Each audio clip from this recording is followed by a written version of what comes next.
posts installed, and it's time to move on to installing the brackets, as well as the 4x6 that will be the base of the floor for the yurt.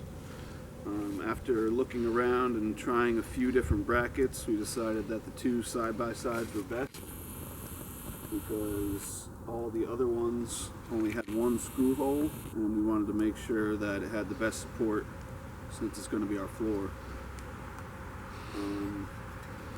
We went through and we leveled everything and sealed everything, as well as went through and measured each one of the 4x6 boards.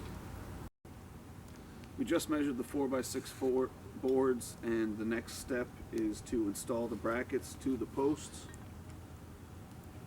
with decking screws, and then lay your 4x6 in place exactly where it's supposed to go and screw that in.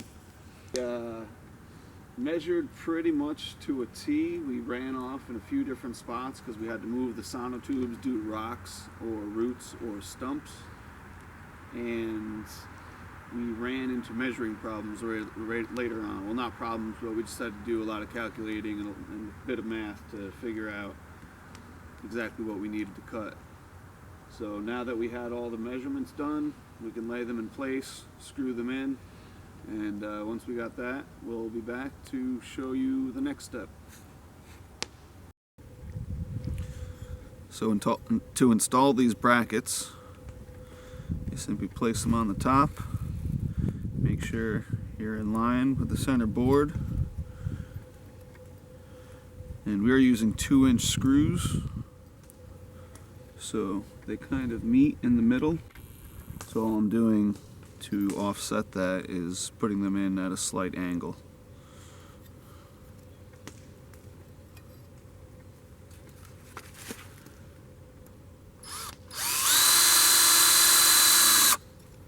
You just want to hold it in tight.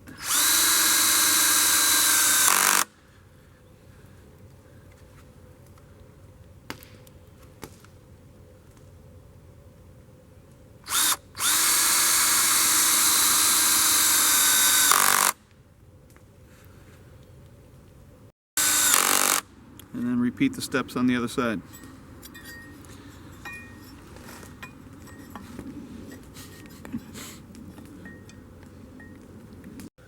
This is how you check your crown of your beam. Each beam is usually bent slightly.